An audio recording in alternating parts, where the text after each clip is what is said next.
o Plan de Emprego Local da Deputación da Coruña, que leva sendo dotado con casi 28 millóns de euros dende que naceu con este goberno provincial, con esta corporación provincial,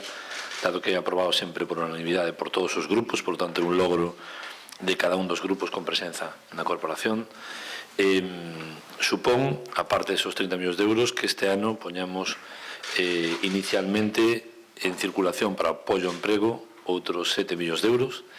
que levemos creado a data de hoxe 2.636 empregos con este pequeno grao de área que aporta a Deputación da Coruña, e que, ademais deso, o 65% deste emprego creado sexa xa indefinido. Mantemos, por tanto, as liñas do PEL, que, como sabedes, son tres claras, que por unha parte a contratación de persoal a través das empresas pymes da provincia da Coruña, por outra parte a contratación de persoal a través dos concellos da provincia e, por outra parte, pois unha liña de axudas para inversións ás empresas da provincia da Coruña e aos emprendedores